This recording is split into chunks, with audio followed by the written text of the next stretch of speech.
Bienvenidos televidentes en este domingo en el cual tendremos un programa dedicado a uno de los días o batallas más heroicas que ha tenido la República Dominicana. El patriotismo se mira de muchas maneras, pero la mejor manera de hablar de patriotismo es con hechos. Y en 1965, muchos dominicanos de diferentes áreas políticas se unificaron en dos vertientes.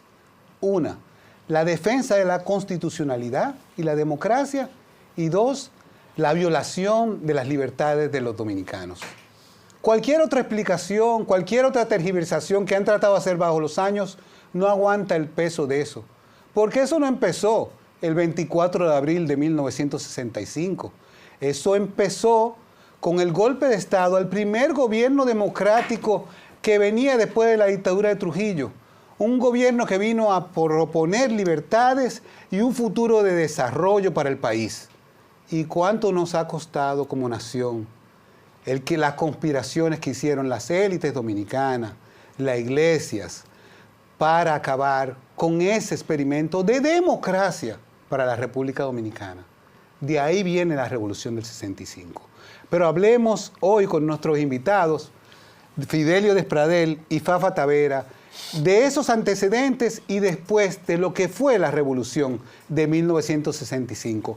Antes quisiera que pusiéramos un corte de la toma de posesión del presidente Juan Bosch en 1963. Y debido a la desgracia que nos abatió durante 32 años, hemos tenido que ir por el mundo democrático en solicitud de ayuda, no debemos acostumbrarnos a vivir de ella. La hemos recibido y la agradecemos con lealtad, como saben agradecer los bien nacidos. Pero preparémonos a bastarnos a nosotros mismos.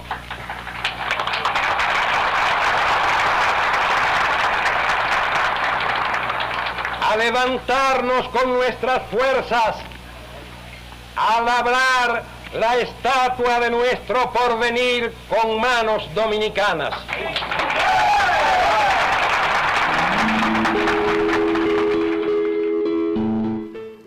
Ese fue parte del discurso de inauguración de la toma de posesión del presidente Juan Bosch.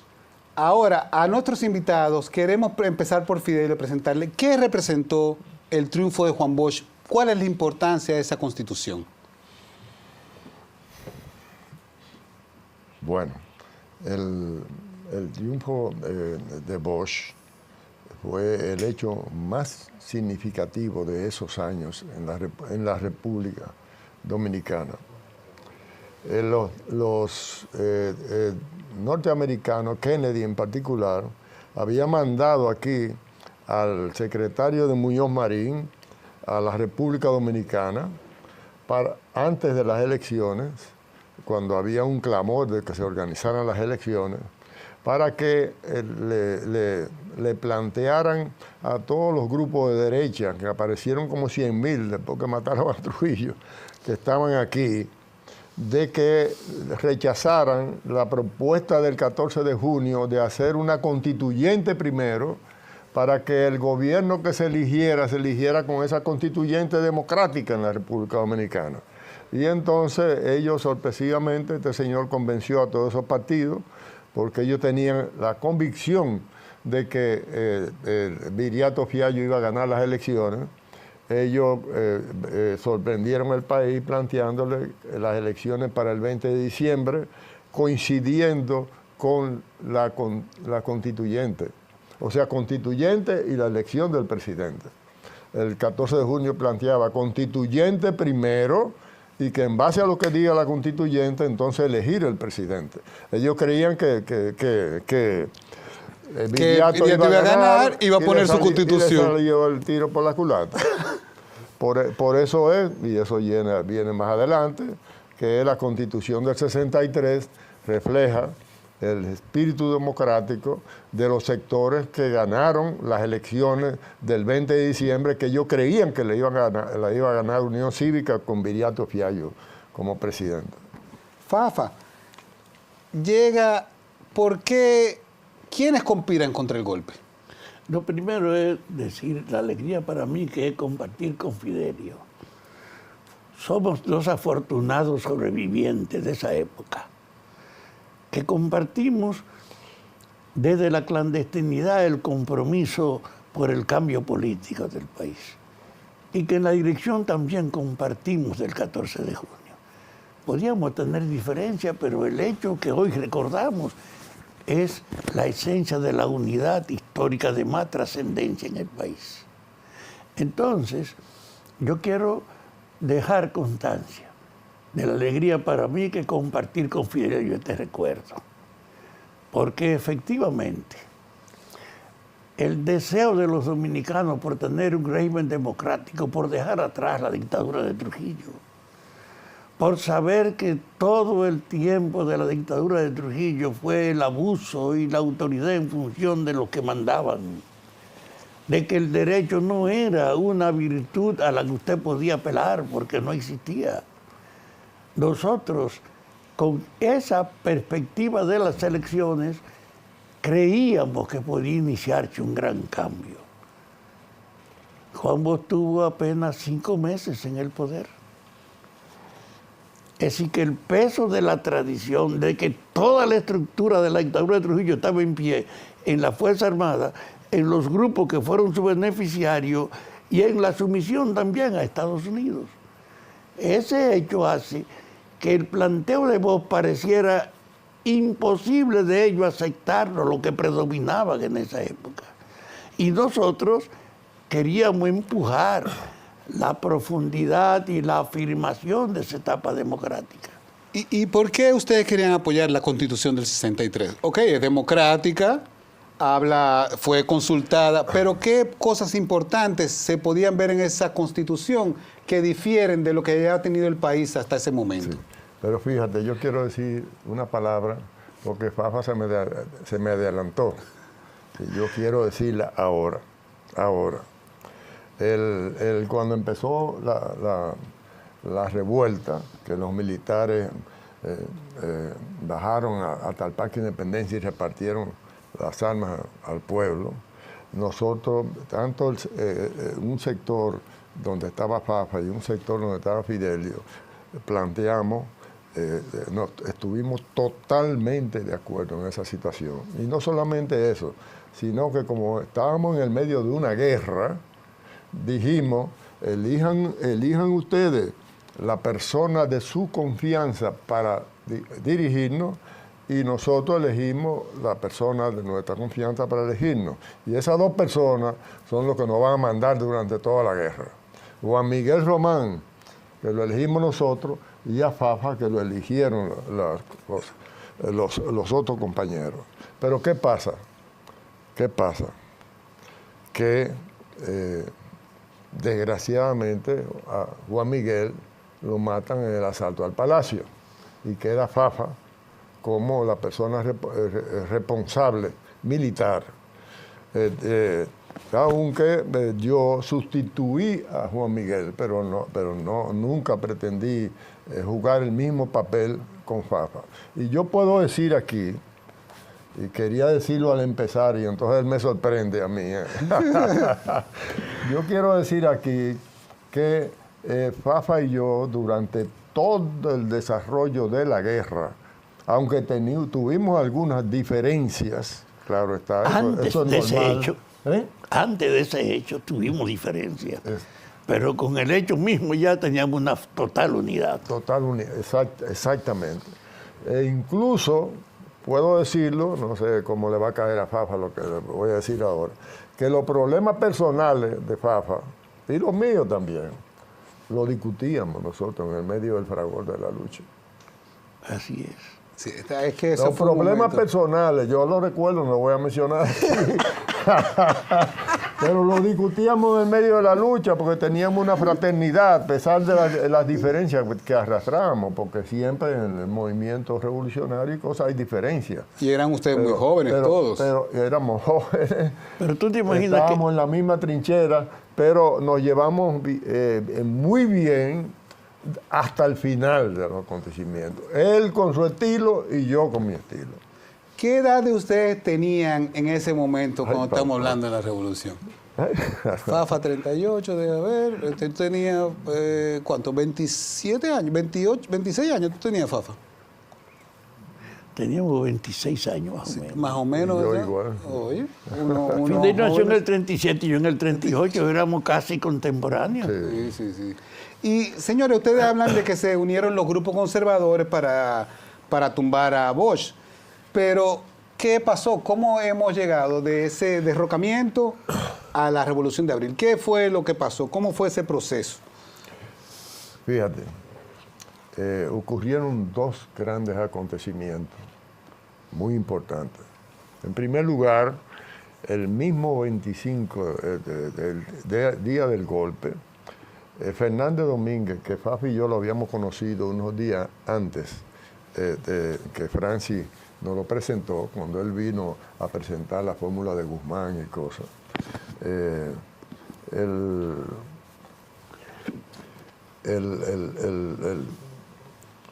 Fernández Domínguez le manda una carta a Bosch planteándole en el mismo momento del golpe que él estaba con sus militares en condiciones de asaltar el palacio, liquidar a los golpistas y restituir a Bosch y restituir la Constitución. Bosch se asustó con eso y le dijo que no, que se iba a producir un derramamiento de sangre muy grande, y eso se desechó. Pero Fernández Domínguez, a nombre de los militares, levanta la restitución de Bosch y la restitución de la Constitución. Pero ¿qué pasa? Meses antes, Manolo Tavares, a la cabeza del 14 de junio, inicia el movimiento guerrillero, y en vez del programa de los expedicionarios de junio y el manifiesto de los expedicionarios de junio, levanta la bandera de la Constitución del 63 y la reposición del gobierno de Bosch. O sea que Manolo Tavares y los catorcistas que murieron y fueron asesinados con esas dos consignas, levantando esas dos consignas. Entonces eso trajo como consecuencia, y este es un hecho muy importante, que no había huelga en el corredor de los Minas, en el corredor de la Máximo Gómez, de las mujeres, de los jóvenes, de los universitarios, de los secundarios, estudiantes secundarios, que no tuviera la coletilla de restitución de la Constitución y restitución del gobierno constitucional. Y eso trajo como consecuencia un proceso unitario. Nosotros mismos nos asombramos cuando se produjo, porque en el seno del pueblo dominicano, esas dos consignas, con el sacrificio de Manolo y los catorcistas, y con el planteamiento inicial de Fernández Domínguez a Bosch de que iban a asaltar el palacio para restituir la Constitución y restituir a Bosch como presidente, trajo como consecuencia una unidad única del pueblo dominicano, única. La más alta unidad que nosotros hemos presenciado. Exactamente. Y además, esa situación trajo como consecuencia que en el seno del proceso de la lucha de la guerra de Abril, que fueron formando los comandos, y los comandos los formaron el pueblo dominicano. Señores, un momento. Permítanme parar la conversación aquí, porque el tiempo ha volado en nuestro primer bloque.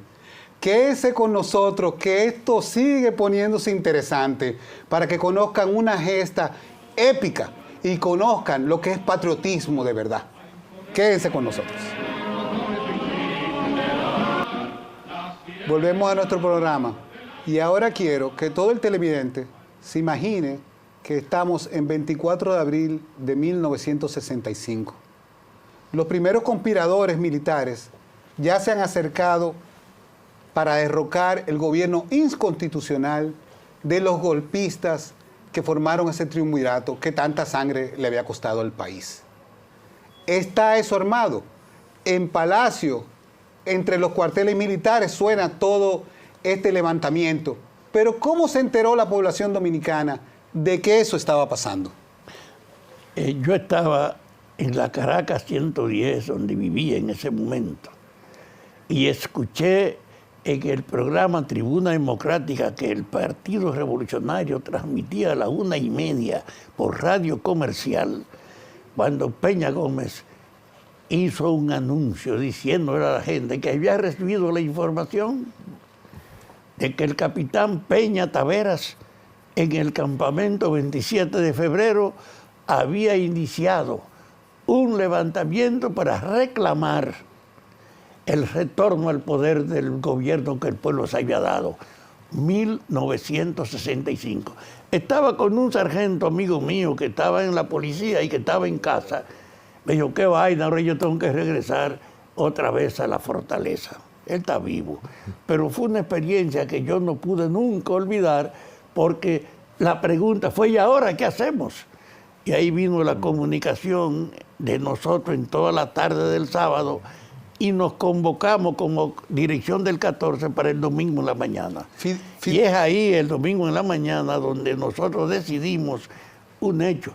Esta es una acción militar que nosotros apoyamos, pero ahí tiene que tener un mando dirigido. Y fui yo quien planteé. Aquí hay dos corrientes y un mando militar tiene que estar representado por los dos, pero por gente que tenga muy buena relación. Y eso también es posible con Juan Miguel y conmigo. Se acabó la discusión. Y el 14 salió a la calle el domingo en la mañana a promover el respaldo a esa acción.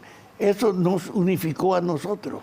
Y además nos daba la muestra de la reacción positiva de los barrios, de los comentaristas, de todo. Fue una acción que desencadenó el más alto nivel de unidad de nuestra historia. Yo he dicho que ese levantamiento de abril nos recuerda a la restauración de la República, que después de la restauración es el hecho de más trascendencia, aunque el poder norteamericano lo frustrara. Quiero volver a aprovechar esto de todas maneras. Quiero volver al discurso de Peña Gómez, porque hay cosas que también son más trascendentes ahí. Fidelio, ¿qué tú dices de eso? Así como le pasó a Fafa, me pasó a mí. Juan Miguel me llama. ¿Tú no oíste a Peña Gómez? Y entonces me narra por teléfono, donde yo estaba escondido, el discurso de Peña Gómez. Y nosotros nos reunimos la noche. ¿Y qué fue lo que te impresionó de ese discurso que me mencionaste hace un rato? Porque primero el hecho de que se había levantado la Fuerza Armada en el campamento. Habían cogido preso a Aníbal Ledesma, que era el coronel que dirigía eso, y se habían tomado. Segundo, que iban a marchar hacia el centro de la ciudad, hacia el Parque Independencia, para entregarle las armas al pueblo. Esas eran las dos. Déjame decirte, Donald Ritter era el presidente del triunvirato que había tumbado a Bosch, y como a las 9 de la noche le llamó a los golpistas de que se entregaran, porque si no, ellos iban a tomar una decisión violenta en la madrugada. Fue esa acción que hizo que los guardias salieran para la calle. Y entonces, Peña Gómez traducía entonces, algo. ¿qué pasa? Que nosotros estábamos en la casa del hermano de Lilín Díaz, que es detrás del Parque Independencia. El sector, porque Rafa estaba hablando, habían dos sectores. Dentro del 14. Estábamos ahí. Entonces mandamos a Lozada por la Enrique, de noche, a las 2 de la mañana, a las 1 de la madrugada, y coincidió que los camiones con los soldados, con las armas, estaban llegando al Parque de Independencia. A las 2 de la mañana estamos hablando. Sí, no, en la noche. En la noche. De la noche del 24. En la el mismo día. Sí, el mismo día. Y la sirena era un instrumento que existía en esa época como información. Y a medianoche comenzó a sonar la sirena anunciándonos eso. Entonces él llega a uno de nosotros y nos dice, están repartiendo las armas. Entonces ahí es que se da la convocatoria de la reunión. Inmediatamente la reunión a la mañana. Fue una reunión isofacto, entonces fue ahí mismo. Entonces, ahí decidimos poner un comando y fuimos a la casa de uno de los Vargas de la José Gabriel García, yo creo que Quina Beler, y nos establecimos el mismo domingo en ese lugar como el escenario de nuestro comando para la acción. La reunión la hicimos en la casa del papá de Amin Abel, que era en la Santo Tomé frente al mercado. Ahí fue que hicimos la reunión. Sí, en la casa del y viejo ahí Abel. fue que ellos decidieron que Fafa iba a representarnos militarmente y nosotros decidimos que Juan Miguel y que íbamos a ir a la casa de las Vargas, que iba a ser el cuartel militar del 14 de julio. Ahí fue que fundaron el comando. Sí, ahí fue que fue. Y ahí no fue también donde ustedes recibieron un tiro y les atacaron en ese comando. ¿O fue arriba del colmado de tu papá? Fue que te... No, son incidentes que pasaron. Pero en el fondo lo de los importante... centenares de incidentes, ¿verdad? Lo importante es que así se da la unidad de nosotros, el respaldo a la acción y el establecimiento público de un comando del partido. Y el destrozo del colmado de mi abuelo.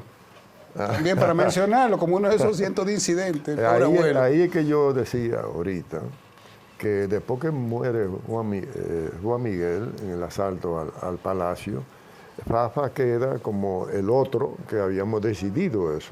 Aunque yo representaba a ese sector, pero nunca tuvimos una diferencia. No hubo diferencia en la guerra entre nosotros. Nunca. ¿Y cómo fue? Él teniendo un espíritu y yo teniendo otro. Cada uno tiene una personalidad, ¿tú entiendes? Y teníamos diferencias. Pero además, yo decía ahorita que incluso habíamos llegado a un nivel de confianza tan grande que yo recuerdo las conversaciones que Fafa y yo teníamos sobre los problemas relacionados con sus propias relaciones. Mire, señores, le voy a mencionar aquí los partes más importantes del 24, creo que en esos momentos fue la batalla del puente, la toma de la fortaleza Osama, ese tipo de situaciones que se vivieron. La juventud dominicana no entiende cómo fue que el pueblo dominicano hizo esas batallas. Me gustaría que Fafa pusiera el ejemplo de la fortaleza y tal vez tú no pudieras hablar del puente o viceversa. No, yo quiero hablar de cómo se dio el proceso. Okay. Desencadenada la protesta del 24, organizado nosotros el 25 y polarizado el país, el embajador norteamericano estaba ausente. Y llegó el martes 27 temprano y convocó a Peña Gómez, al que era el presidente provisional, que era el hombre de los diputados, a la embajada. Y además los militares fueron y estaban afuera. Molina Ureña. Sí, ahí es que se da entonces que el embajador le dice a Peña Gómez, a Molina Ureña y a otras dos personas, Estados Unidos no puede tolerar este desorden. Yo puedo mediar para que ustedes no tengan consecuencias, pero esto hay que pararlo. Peña Gómez incluso salió de ahí, se metió en una embajada para coordinarse y lo mismo hizo Molina Ureña. Cuando salieron afuera, el embajador le dijo entonces a los militares, eso es una forma suave de decir que se asilaron. Sí. Monte Sarache y Camaño estaban con un grupo de oficiales fuera de la embajada y el embajador fue, esto me lo contó Francis Camaño a mí personalmente. El embajador fue y le dijo, acabo de hablar con los dirigentes políticos y decirle a ellos lo que les voy a decir a ustedes. Estados Unidos no tolera este desorden. Esto hay que detenerlo. Yo puedo mediar para que ustedes tengan un trato considerable, pero esto no puede seguir. Francis me dijo, yo sentí una sensación en el cuerpo incontrolable, como si tuviera que arremangarme, y le dije, mire, embajador del carajo, yo prefiero irme a morir con honor en el puente que aceptar su mandato. Y Francis salió a morirse con honor al puente.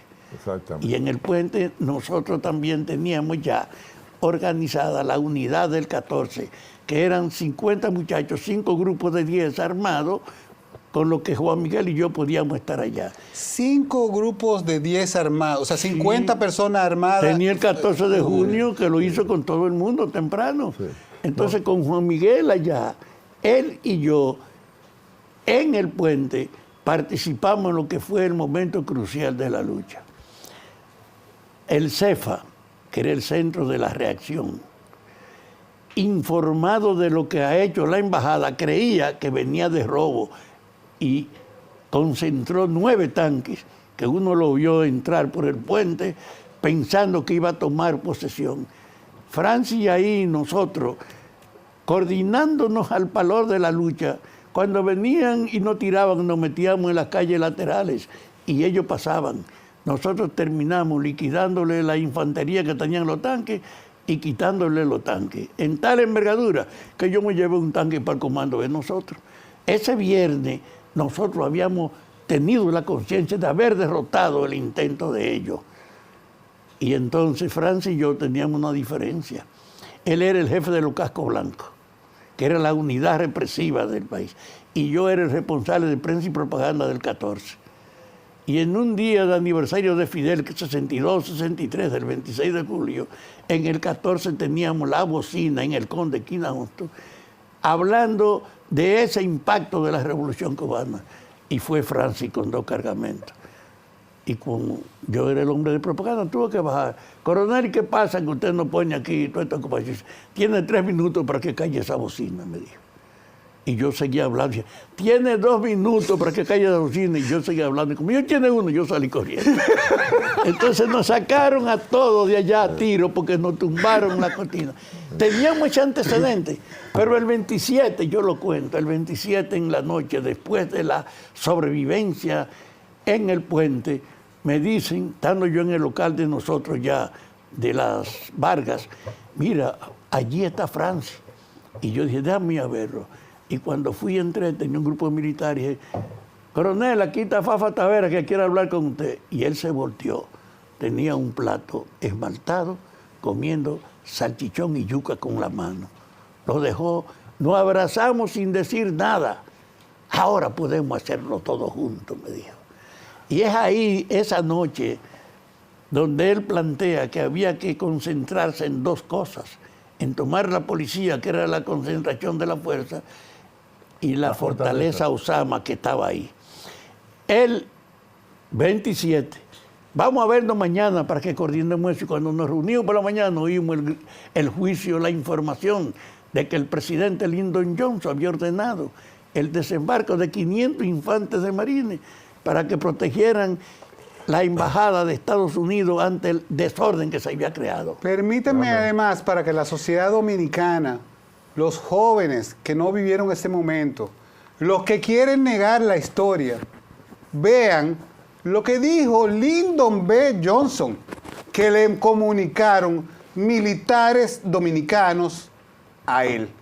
Ven ese corte de Lyndon B. Johnson, presidente de Estados Unidos.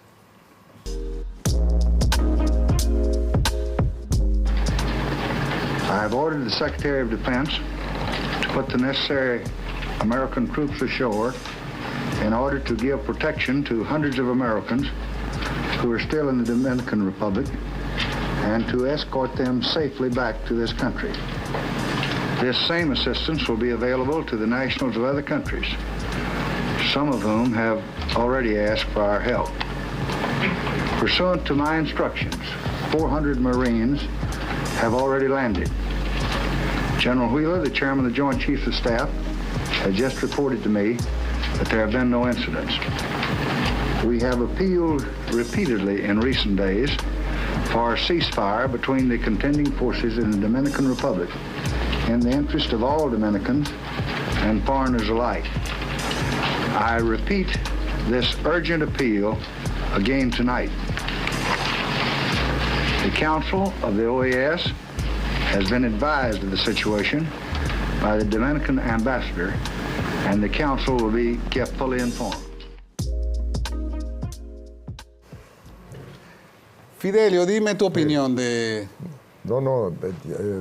Nosotros coincidimos porque estamos ahí en el calor. Fíjate bien, en esa reunión donde se elige que Fafa va a representar el sector, uno de los sectores del 14 de junio, como en el comando militar, y que Juan Miguel va a representarnos a nosotros, también se decidió asignarle a todos y cada uno de los dirigentes del 14 de junio un área. Un área. Para estimular. Por eso que él dice que él estaba en tal sitio. Yo estaba en la Caracas 131, que era la casa del secretario general del sindicato de telefónico.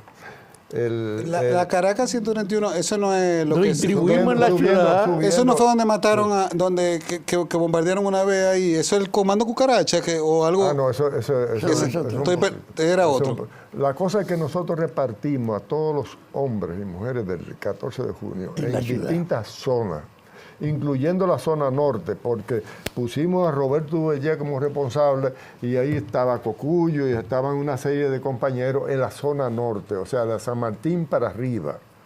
Eso fue lo primero. Entonces eso trajo como consecuencia que los hombres y mujeres del 14 de junio y de otras fuerzas políticas se pusieron a la cabeza de una rebelión que es una rebelión del pueblo dominicano, porque es que el pueblo dominicano estaba alzándose en ese momento. Ahora bien... Ahora bien, señores, ahora bien, vamos a pasar al tercer capítulo. Lo quiero dejar así mismo, con ansias de saber qué va a decir Fidelio en nuestro próximo episodio. Bueno, en nuestro próximo capítulo. Quédense con nosotros.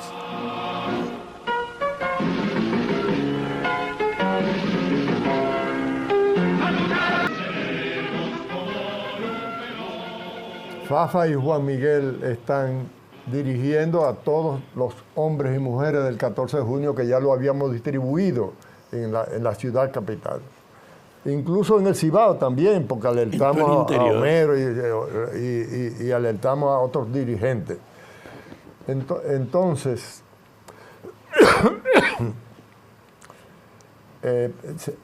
ocurre una llamada telefónica de Juan Miguel Román. Franci quiere hablar con nosotros ahora mismo. Yo le digo, Juan Miguel, es imposible.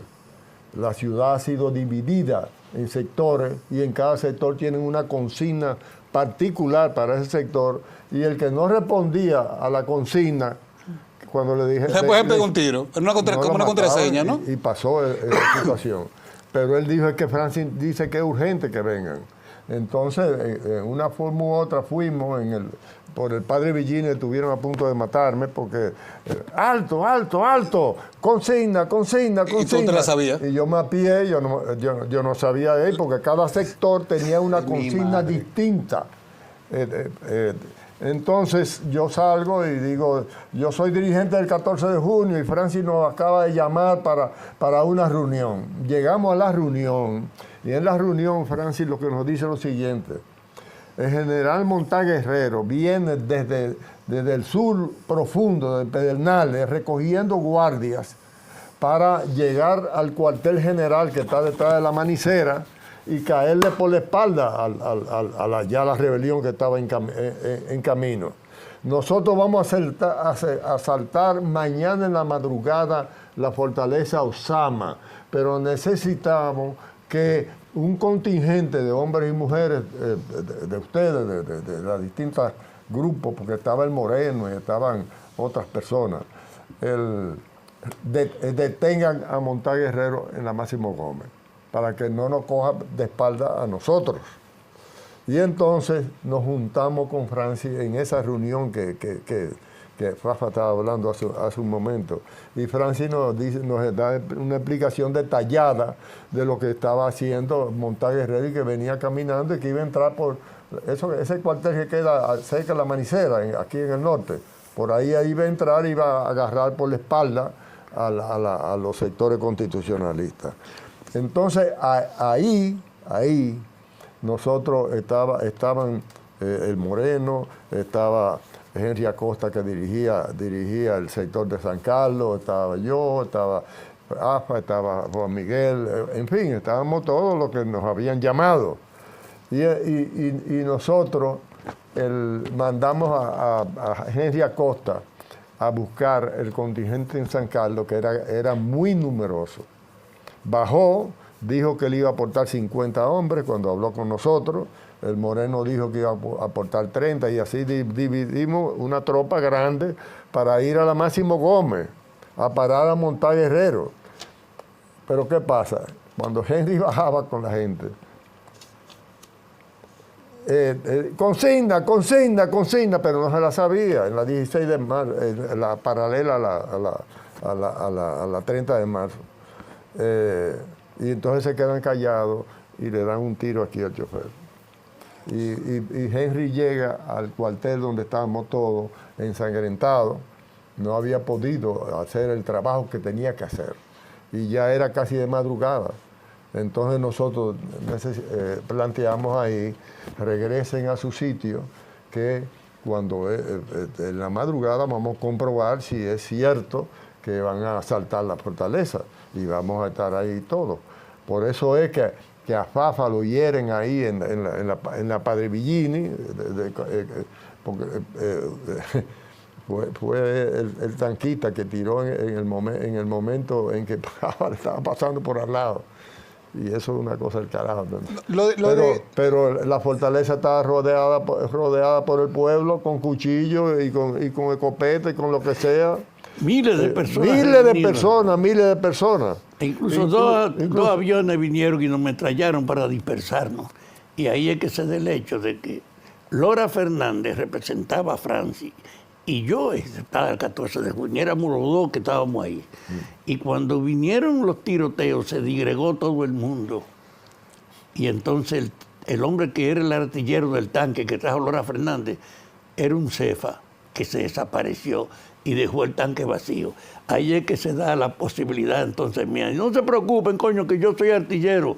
Nadie sabía eso, pues yo estaba en Cuba 12 meses que llegué a Cuba. Y entonces ahí tú tomaste el tanque. Claro, tomé el tanque. Sí. Y se jodió momentáneamente un oído. Yo oí el cuento fue que Fafa tiró un cañonazo a la fortaleza, pero los compañeros se subieron arriba del tanque a celebrar. Sí. Y Fafa tiró otro cañonazo. Homero y Amaury, pues poco se matan. El reproceso del tiro lo tiró contra la pared y salían todos ensangrentados. Sí. Pero se tumbó, tumbaron la pared de la puerta. No, adentro, con los dos tiros se entregaron, levantaron bandera, estaban cercados. Y tener un tanque enfrente, ¿qué es lo que iban a hacer?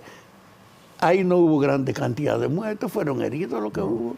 Porque nosotros tuvimos una actitud de inmenso respeto con ellos. Pero es que había miles de gente rodeando la fortaleza con palos y buscando su arma. Y escopeta y esas cosas. Cada quien quería conseguir las armas que iban a estar en la... Porque Francis dijo, ahí hay 1.300 ametralladoras. Y la gente se emocionó. ¿Cuántas ametralladoras? 50. ¿Qué sé yo? ¿Cuántas ametralladoras? 30. Y hay 2 cañones de 20 milímetros. Yo tenía un esquema de la distribución interior. Entonces estaba la cárcel porque ahí estaban la gente, la hermana Mirabal. Los asesinos de la hermana Mirabal. Creyendo que estaban ahí. Pero Monterrache en la noche anterior, sabiendo que iban a les dijo a ellos que le entregaran a esa gente y es quien lo preserva. Yo fui a la cárcel y la encontré vacía. Y un oficial que estaba ahí todavía me tiró una ráfaga, pero no me pegó. Soy yo que le doy un balazo a él. Y como fui yo que lo herí, fui y lo recuperé, le di atención médica y lo mandé para su casa. Pero en el fondo fue un acontecimiento de la fortaleza que cambió de rumbo porque era más de 400 policías. Que nosotros, los del 14, tuvimos que asumirlo porque los militares constitucionalistas no tenían dónde llevarlo y nosotros nos manejamos y ponemos a Ciudad Nueva bajo control y llevamos durante 5 días, tuvimos como 400 policías presos. Y sobre eso hay una foto muy grande. Hay muchas fotos. Sí, marchando con la... Y una pasa importante es que ahí una de las fotos más destacadas es la de Piqui Lora, que está con los presos, custodiando esos presos. Porque no fue ella sola. Hábleme un poco de la participación de Piqui, de la mujer en general. Había sido guerrillera. Era una abogada y había estado en el levantamiento de Manolo, donde estaba Fidelio, y yo me la llevé como mi asistente para la fortaleza. Y estando allá, cuando vemos que llevan a todos los presos, yo voy con ella a Ciudad Nueva.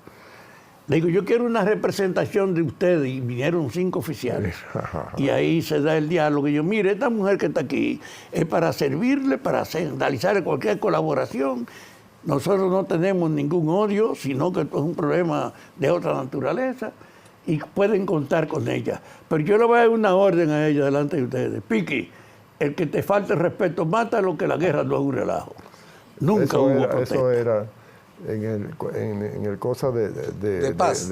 en el tribunal que hay un poquito Sí, más Ciudad atrás, Nueva, ahí en Ciudad Nueva. Ahí fue donde ustedes Ahí agruparon fue esa donde gente. metimos a los guardias 4 días, los tuvimos bajo nuestro control. Pero la otra cuestión que es muy ilustrativa de lo que pasó en la fortaleza, los soldados, cuando ya empezaron a flaquear ya con el ataque a la fortaleza, de miles de gente, más los militares dirigidos por Lora Fernández, el coronel Lora Fernández, la gente empiezan, los policías empiezan a tirarse al río Sama y a irse para acá. Y entonces yo cojo por la George Washington, y cuando estoy llegando a la 19 de marzo con George Washington, en ese restaurancito que hay ahí, había un señor temblando con una ametralladora Cristóbal en la mano. Y yo le digo a los muchachos, quédense quietos, porque el hombre estaba así. Pero él lo que quería que no le quitaran el arma, él quería su arma. Entonces, no, esta arma es mía, me decía el tipo, y me estaba apuntando con la ametralladora. Y yo le digo, señor, nosotros no vamos a cosas, permíteme, pero yo quería quitarle cosas. Pero cuando yo hice así, me quemaron los dos dedos. ¿Por qué? Porque Él había estado tirando tiros. gente se metía en la fortaleza y cogía su ametralladora, porque había 1.300, pero ellos no sabían ni siquiera cómo sobarla. Entonces le enseñaban, métele el peine y dale así, y aprieta aquí. Y entonces la gente empezó a tirar. Yo cuento el detalle de que como yo sabía dónde estaban las armas, yo me llevé a nivel personal 23 metralladoras. Y toda la gente del 14 fue, y el 14 usó ese asalto para reforzar toda la estructura militar de nosotros. Y ese señor, porque él finalmente me entregó la ametralladora y yo se la di. Y yo se la voy a devolver. Pero le enseñaste cómo usarla. Me quemé los dos dedos. Con el cañón porque caliente. Él había tirado 5, 6 o 7 peines. Porque la gente Dios lo que quería era mío. aprender a tirar. Oye, eso tuvo que ser una cosa increíble. No, es una... Esta es una imagen que yo, por ejemplo, no había tenido, de esos momentos de la efervescencia, ¿no? De la gente sin... Porque también en el puente pasó lo mismo, como en la fortaleza. Gente que no tenía armas, que estaban ahí esperando ver cómo conseguían un arma o recogerla del que se murió. No, La gente estaba entregada. Yo cuento de que... No, y en el puente los aviones estaban tirando de verdad, ¿te entiendes? Pero los civiles estaban montados ahí. Y Yo era el cuento pueblo. que Henry Segarra estaba allá desarmado y me dice, mire señor, usted tiene 2 armas, yo tengo una pistola y una radiadora, deme una, y yo tuve que darle mi pistola y dársela a él, porque los civiles que estaban ahí era atrás de conseguir algo de armas. Sí, la gente quería armarse. La gente estaba en la batalla.